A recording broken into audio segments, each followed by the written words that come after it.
warahmatullahi wabarakatuh. Di sini saya akan mempresentasikan hasil kerja dari kelompok 1 yaitu dengan materi jaringan server dan data center. Anggotanya ada 1 Suryana Pitaloka, 2 Iza Salsabila, 3 Fatir Riza Kurnain, 4 Salman Akmaluddin. Yang pertama, saya akan membahas jaringan server.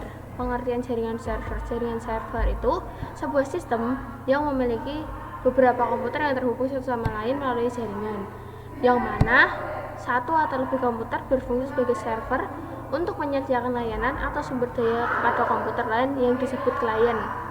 Server juga bertanggung jawab untuk mengelola, menyimpan, dan mendistribusikan data, serta menyediakan berbagai layanan seperti email, web hosting, web sharing, dan database. Jenis-jenis server. Yang pertama ada web server, itu menyediakan layanan hosting untuk situs web dan aplikasi web seperti Apache dan Nginx. Yang kedua ada file server, menyimpan dan mengelola akses ke file dan dokumen, contoh Samba, Windows Server. Yang ketiga ada data server, database server, menyimpan dan mengelola basis data, contohnya MySQL, PostgreSQL, dan Oracle. Yang keempat ada mail server, yaitu mengelola pengiriman dan penerimaan email seperti Microsoft Exchange dan Postfix. Yang kelima ada application server, yaitu menyediakan lingkungan untuk menjalankan aplikasi seperti Tomcat dan JBoss. Yang keenam ada DNS server, yaitu menerjemahkan nama domain menjadi alamat IP, contoh bin Microsoft DNS. Fungsi manfaat dari jaringan server. Yang pertama sentralisasi data, memungkinkan penyimpanan data secara terpusat sehingga memudahkan pengelolaan dan backup data. Yang kedua keamanan, untuk melindungi data dan layanan dari akses yang tidak sah. Yang ketiga ada efisiensi, mendistribusikan dan digunakan secara efisien oleh banyak klien. Yang keempat ada skalabilitas, yang kapasitasnya dengan menambah lebih banyak server atau memperbarui perangkat keras. Yang kelima ada reliabilitas, yang dirancang untuk memiliki tingkat ketersediaan yang tinggi sehingga layanan dapat tetap berjalan meskipun terjadi kegagalan pada satu komponen. Komponen jaringan server ada 4. Yang pertama hardware, 2 software, 3 jaringan, 4 keamanan.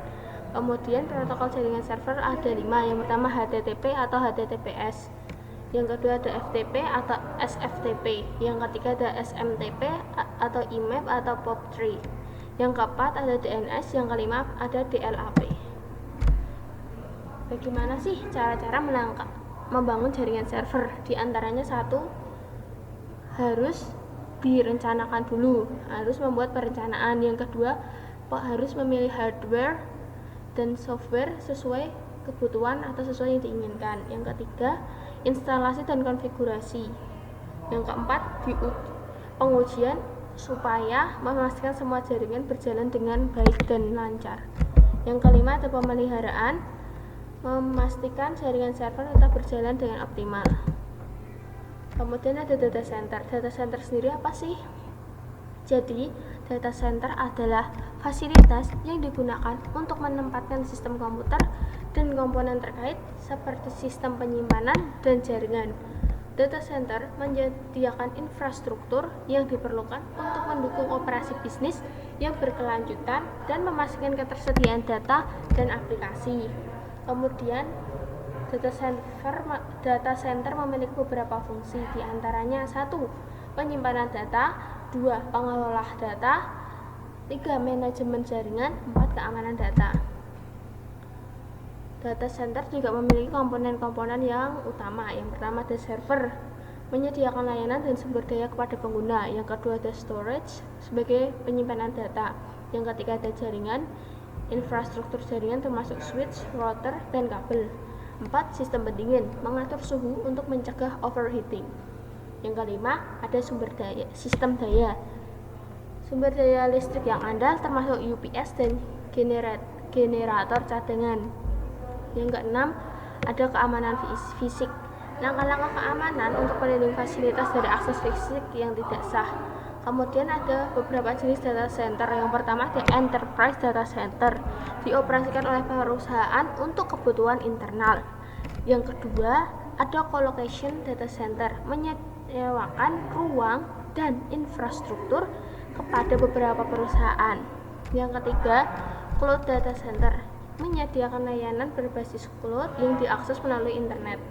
Yang keempat ada edge data center, terletak lebih dekat dengan pengguna akhir untuk mengurangi latensi. Manfaat data center yang pertama, ketersediaan tinggi, menjamin ketersediaan data dan aplikasi secara terus-menerus. Yang kedua, ada skalabilitas, yaitu memungkinkan penambahan kapasitas sesuai kebutuhan. Yang ketiga, keamanan, menyediakan langkah-langkah keamanan yang komprehensif untuk melindungi data. Kemudian ada efisiensi operasional, mengoptimalkan pengguna sumber daya dan mengurangi biaya operasional. Kemudian data center juga memiliki beberapa tantangan, di antaranya satu biaya, karena investasi awal dan biaya operasional data center sangat tinggi. Yang kedua ada keamanan, ancaman keamanan cyber yang terus berkembang. Yang ketiga ada manajemen daya, mengelola konsumsi daya yang besar. Yang keempat ada pemeliharaan, yang memerlukan pemeliharaan rutin untuk memastikan kinerja optimal. Mungkin begitu saja dari kelompok kami. Mohon maaf bila ada kesalahan kata dan pengucapan. Semoga bermanfaat. Terima kasih.